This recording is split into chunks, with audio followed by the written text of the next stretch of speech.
Hello and namaskar, everyone. I am Divya, your host, and welcome to today's FB Live session. Thank you for joining our live session. Well, if you are Indian origin living in US or your parents are flying from India to US, you do not need to worry about the medical needs. eGlobalDoctors Doctors has your back. They have different packages for you, starting from $199, which will give access to 300 plus doctors with 40 plus specialties. Prescription will be provided, video consultation up to 30 minutes, and you can join the live via video physician consultation from any part of the world. ID and health passports are also available. So, eGlobal Doctors have started a new diet consultation. Uh, our holistic nutrition coaches will help you to reverse the chronic diseases and you will live a healthy life. So, in today's session, we have Dr. Jyoti Manikar. She's a family obesity medicine specialist. She works at Northeast Georgia Physician Group in Flowery Branch, Georgia. She has over 15 years of experience in taking care of patients. She is care and compassionate physician who likes to treat people, not just the diseases. She is a big advocate for those suffering from weight loss issues and obesity. So, without any delay, let's welcome Dr. Jyoti. So, how are you, ma'am? I'm good, Divya. Thank you for having me. Yeah. So, if you are just joined our session, we are going to explore about obesity and holiday eating, and will provide the information of that with our specialist, Dr. Joy. So, doctor, what do you say? Shall we dive in? Sure, I'm ready. Yeah. So, let's start with a very quick and common question. So, what is obesity? So, Divya, obesity is simply excess fat. It may be in places that we do not want to have it. It could be your abdominal area or generalized excess fat overall in the body. And obesity is now considered chronic disease like any other medical issue. Okay, so that means fat deposited at wrong place on the body is known as obesity. Okay, got it. So, doctor, how common is obesity? Actually, unfortunately, obesity has become very, very common, whether it is in India or US or around the world. Like we had COVID, obesity has become a pandemic. You can see about 20% of Indian population now is obese, actually. And in the United States, it's 44%, which is very alarming. So, let me remind to our viewers that we are live on FB as well as on Instagram and YouTube also. So hop on your favorite social media. We are exploring about obesity management and holiday eating with our obesity medicine specialist, Dr. Jyoti. So, doctor, how do you know if someone is overweight or obese? Divya, that's a very good question. So, overweight and obese are defined by the Medical Association with certain BMI. So, BMI is nothing but body mass index. So, if you take a person's height and their weight and you put it in the formula, which several of the online platforms have it, if you just click in BMI, all you have to do is put your height and weight and it'll calculate for you. So a normal BMI is anywhere between 18 to 25. So anybody with a BMI between or above 25 up to 30 is considered overweight. Anybody with a BMI above 30 to up to 35 is considered obese, and above 35 and over is considered morbidly obese or class 3 obesity, which is significant. And the other simpler way for you to measure is using a tape measure. You can use a tape measure around your waist. And for men, the normal waist circumference is 40 inches or below. For females, it's 35 and below. But remember, Asians have a smaller frame. So for us, the numbers are 35 inches for men and 32 inches for women. So if the waistline increases, it's assumed that there's a lot of fat weight around your organs in your belly, which further increases your risk for inflammation, and inflammation causes different diseases. So BMI and your tape measure is a good way to know if you're overweight or obese. And coming back to the Asian population on the BMI, for Asians, again, 18 to 22 is considered normal. So we don't go all the way up to 25 to be in the normal range. When your BMI is going above 23, then you're considered overweight or obese. That means if someone has BMI between 30 to 35, they have obesity. Okay, Definitely. so let's go in. Let's take our next question. So, what are the side effects of being overweight or obese? So why should we worry about weight? The reason being, weight is not just for appearance. You are beautiful inside, no doubt about this. But the reason we worry about weight is the bad fat that accumulates excessively in the wrong places, makes us called obese, but that fat is very inflammatory, meaning it causes inflammation in different organ systems. It also causes inflammation in our circulation. So if there's inflammation in the circulation, it increases your risk for forming clots. And when clots form, we increase our risk for heart disease, heart attacks, stroke, congestive heart failure, high blood pressure, diabetes. And there are several cancers that are associated with weight and inflammatory conditions that come from weight. So that's why we are concerned about weight. It's not about the way you look, it's about your body composition. If your body composition has more than 25% fat weight in a man or more than 32% fat weight in a woman, then they have a higher risk of inflammation. And higher risk of inflammation, meaning it leads to several disease conditions, from rashes to high blood pressure to heart disease to cancers and arthritis, liver disease, which has been on the rise here lately. Okay, that means people who have overweight or obesity compared to those with healthy weight are at increased risk of many serious diseases and health conditions. It's Okay, true. that I did not know. Okay, so doctor, what are the best techniques that help with weight loss? That's a very good question. There are several, there's a lot of different platforms online that give so much information that people feel so confused.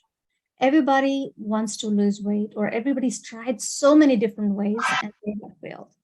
So studies show that these 5 are the main things that we use as 5 pillars for weight loss. Number 1 is lifestyle modification. And in lifestyle modification come 3 aspects. One is about your nutrition. Second one is about physical activity. Third one is about your behavior with food. Fourth one is medications. And some people do need medications to help lose weight. And I'll explain why. And the last one is surgery. So not everybody will lose weight just with lifestyle. Some might need extra help with medications or surgery to lose weight and keep it off. Again, like I said, weight or obesity should be treated like any other medical condition. If you had cancer, if you have high blood pressure, diabetes, of course, lifestyle changes are the first thing that you should do, and it's very important. And then there is need for medications, you do that. If there is an option for surgery, you do that. Whatever it takes to get you all healthy and better is what matters. So there are resources, make use of it. And these are the proven 5 different things, or 5 pillars of a healthy lifestyle, or 5 pillars for treatment options that are out there. And I think most people who do battle with obesity or who tend to lose weight and cannot keep it off and regain that weight back up, which is typical, it's very important to use those 5 resources. That's amazing. So hopefully this session will guide our audience in right direction and what needs to be done for their health purposes. So eGlobalDoctors is one complete healthcare platform solution for all medical related issues and questions. And मजे की बात ये है that you have these services available to you at your fingertips without breaking your bank balance and without driving all in the comfort of your living room. Doctor, so my next question is why is weight maintenance so tricky or easy to regain weight? Yes, Divya, I've seen patients every day in my office, and I'm sure you've seen people around you who might have lost weight, and then after some time, they start gaining the weight back up. I have experienced that as a mother, and I'm sure there are a lot of people who have experienced that. I see patients who come in who have lost weight 5 to 10 times or 11 times, and then they come back in because they have gained that weight back up. The weight regain is very tricky. And here's why. Because our body has a capacity to maintain our life, it depends on that fat tissue, so that in case there was any famines or drought or there was no food, our body has its reserve. So I usually call that as our savings account. Our fat tissue is like our savings account. So what happens is when we start losing weight, there is a thermostat or set point in our brain that says, oh my God, if you were 200 pounds, now you came down 25 pounds, 175 pounds. Now your body's like, oh my God, something's going wrong. I need to keep my fat stored. So it kind of tries to push down your metabolism and push up your hunger. So it is very easy then for you to fall in the trap of not being able to follow the diet or hard to keep it off.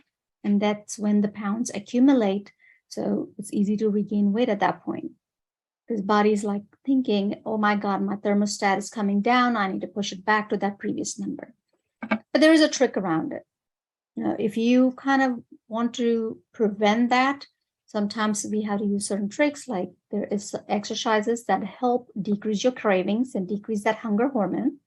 There are medications that help decrease your hunger hormone ghrelin, which prevents you from regaining that weight. Also, there are certain other tips and techniques like taking a walk every day, or taking a hot shower, or distracting yourself from those tempting foods. That way you decrease your association with food. So anything that decreases your association with food will decrease those temptations and decrease your desire to eat. But there will be slightly higher desire as you start losing weight. And that's the trick that we have to understand. Once you understand that physiology that can happen, then you know that this is just a fake, false alarm. You don't need to be hyper about it. And then that knowledge will help you how to manage those hunger triggers and how to watch out for those temptations and how to make adjustments and how to find those healthy treats so that you don't regain that weight back up. That's amazing. So let me remind to all viewers that eGlobalDoctors has different diet plans for you. 3 weeks and 3 months plans are available. So, Doctor, my next question is like now that we are in holiday season, there are so many festivals and events back to back, like Diwali, Thanksgiving, Christmas, New Year, etc. So we celebrate these with calorie-rich foods. So, Dr. Manika, could you give us tips on preventing weight gain, or what are the preventive measures? Sure, Divya. Holidays and festivals are my favorite, like everyone else's, because there's so much of togetherness with family. And every time there is a family get together, there is some extra food and there's additional calories. And if we are watching our weight and if we want to be on that perfect weight scale without regaining weight, then it's very important to kind of be mindful about what you're eating. So I always say if you have a gathering or a group meet where you're going to celebrate with family and food, it's important to kind of not go to the event famished. Or if you're starving, obviously you're going to just eat everything. You're just going to dive into everything. So it's good to eat your scheduled meals during the day where you, again, eat your protein and vegetables first. And then when you go to the event, you have some hunger, but not excessively hungry. So you're not going to overeat. So that's something to kind of be mindful about. Of course, whenever there's an event, we tend to overeat. But if you want to be smart about your eating pattern, try to eat your protein and vegetables first, and then go on to the dessert section. That way, you're not going to consume excessive amount of sugar-rich or fat-rich calories. The second tip is try to, again, not just go to the buffet and add every item. It's good to kind of take a survey of all the foods around you and see if there's something that you do not eat all the time, but it's only during the holidays special or it's a holiday special thing. And if that's what we want to taste, obviously you want to keep an appetite for that. So instead of trying all the things that you normally eat, you skip those, eat your protein and vegetables, and eat maybe Aunt Anna's special pumpkin pie. So that way you're celebrating your holiday with just that little special treat and not going all the way from appetizers to 5 desserts. So that can be one other helpful way to get around the temptations of food and extra calories. And also, let's say if you are hosting an event you could, again, try to make more healthier options. Keep lesser of the, the guilt foods, what I call the high calorie, high carb, high fat foods. Keep to the lesser quantities or lesser number of those things. So that also kind of diminishes the need to go into those. And also, if you're not hosting, you can try to participate to take a healthier option with you for a potluck. Maybe that'll kind of help everyone else and as well as you to have that healthy food with lesser calories or lesser sugar calories and lesser fat calories. So that is another way to kind of get around the holiday eating, what I call, because I see a lot of new patients with diabetes or pre-diabetes in January, February. It is pretty sad because there's Diwali, there's Halloween, there is, again, Thanksgiving, Christmas, New Year's. It's all, calorie-rich, food-rich festivals that we're celebrating. Now, again, we got to kind of mindfully remind ourselves the celebration is about family and friends and not about food. Food is just there. A lot of times I tell people, remember, your stomach takes about a good 20 minutes to tell you that it's full. So try to take a break between your servings. Don't go back to back. Wait for 15, 20 minutes, chat with people before you go back with that second serving. Maybe that might remove or limit some of the calories. And if you feel full, you're done. Then you don't have to get another helping of the same thing if you're done, because we need to still respect our body and not just push calories in it, or else we make it a junkyard. Our bodies are not trash can. We need to be mindful about it. So that is my other tip that I usually tell people about eating around the table. And fourth thing is the alcohol. Sometimes people consume alcohol during events. So usually I say, try to avoid it. If you are going to indulge in alcohol, try to drink after you eat. So make sure you've eaten the healthy food first, your protein and vegetables first, and then drink your alcohol if you're doing so. That way the quantity is less. At the same time, on empty stomach, if you drink alcohol, there is bigger risk of gastritis, and then you tend to eat a lot more. So those are things to kind of be mindful about. I hope some of these tips are helpful to you, and if you can take it home since the holidays are coming up, and try to make use of it. I'm sure they're going to help all of us a little bit. That's very wonderful. Thank you for a wonderful insight in providing what can be done to prevent. So that means we have to include more vegetables, and we should not go firstly to the dessert. Thank you so much. Let me check if we have any questions from our live.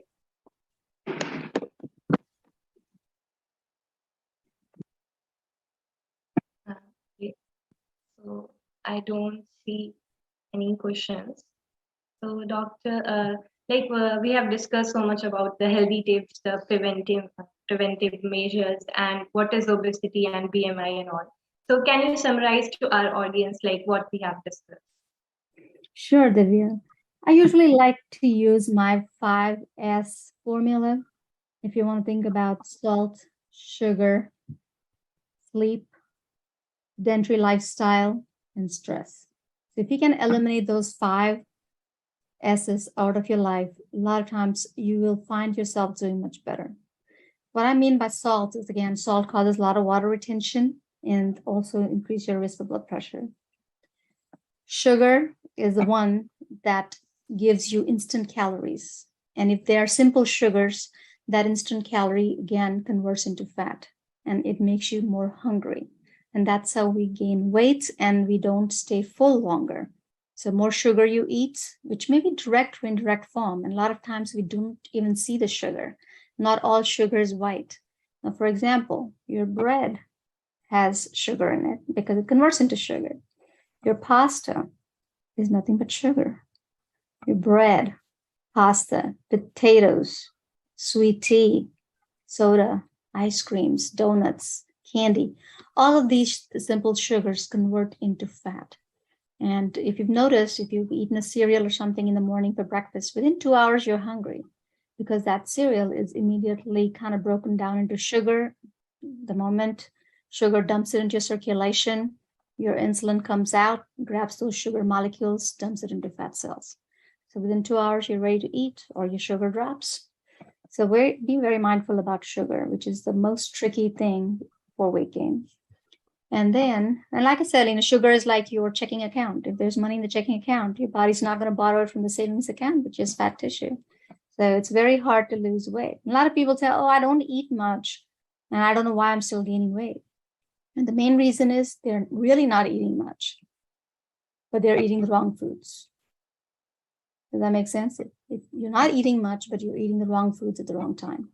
If you start your morning with protein and you prevent that sugar surge, you prevent the hunger episodes, and your sugar stays more stable, your inflammation levels are more stable. Whereas if you consume more sugary products, your sugar goes up and then comes down, goes up and comes down. So you have those waves of sugar going up and down, which also dictate your mood. So you feel very cranky when you have very high sugar or low sugar. When you have high sugar, you might feel high. Kids after eating candy, they feel high. They're jumping all around. Once it goes out, they're all cranky and crying. And same thing with adults. We do the same thing. So very important to be mindful about sugar. The third thing is sleep. It's so important nowadays. I see that a lot of young kids and even adults do not sleep on time and wake up on time. So they are kind of awake until midnight or later, trying to do their work or spending time on the computer or media or something. And that reduces your sleep hormone, or it's interrupting with your sleep hormone. And automatically that puts more stress on your body, releasing more cortisol, which causes more fat weight gain. So sleep is very, very important, and it has to be during those periods of time when the body is meant to sleep. So between 10 and 6. And if you're awake until 2 a.m. in the morning, obviously you're messing up with your hormones. So sleep is a very important component. Next one is sedentary lifestyle. The people are not moving around a lot. They're sitting in the front of the computer or TV with their remote all day long. Then there's no way they are moving. The other thing is a lot of people now are working in an office setting where they're working at the computer and the desk. So obviously they're not moving around a lot. Unlike our ancestors, this generation is not moving for whatever good or bad reasons. They're sitting down more. And when you sit down more, your insulin levels or insulin resistance goes up significantly, and your inflammation levels go up significantly. That means once the inflammation go up, there is high risk for several diseases. So again, remember those 5 S's and take good care of them: salt, sugar, stress, sleep, and sedentary lifestyle. Okay. So that means, yeah. Okay. So doctor, that means if we eat more sugar, it will lead to fat. I did not know that. That's really wonderful. So as we have discussed, so you have summarized what we have discussed, like any 3 take-home points for our audience. Sure, Divya. I want to again reiterate that obesity is a disease like all other diseases out there, and it needs good education and treatment like every other disease out there. So the first thing is treat obesity like a disease. Second thing is build your knowledge about it, know what's right and wrong, and create a meal plan that suits you and your schedule. And the third thing is get help. There is help. So do not shy away from help. If you feel like you're gaining weight or if you're not able to lose weight, find out why. So instead of going around online and trying to figure out yourself, try to go ahead and see a pediatrician or obesity medicine specialist, and they could help you. Or if you go to your primary care doctor, they might direct you to a pediatrician. And it's very important to learn, because when you learn and understand it, I'm sure you can handle this like everything else, because you guys are tremendous individuals. You have gone through a lot of stress. You have worked hard all your life to get to wherever you needed to be. But due to failure of the knowledge of nutrition, we are falling behind. We're taking care of our companies, our jobs, our houses, but we're not taking care of our health, which is the biggest investment. If you don't invest in your health, obviously there's not going to be a better way of getting around that. You'll be spending a lot of time and money on your health, and also the quality of life is going to be poor. So don't hesitate. The 3 points again, the take-home message is recognize obesity, get the knowledge, to understand what nutrition is, what exercise is, and what are the plans or what are the tools out there to handle it. And number 3, get help. Don't hesitate. It's very important because you live only in one body and you need to take care of it. So we should not do anything from ourselves, like doing the meal planning or and medications, any type of medication. So we should go to the doctor first, like subject matter expert like you. So that's a very great thing.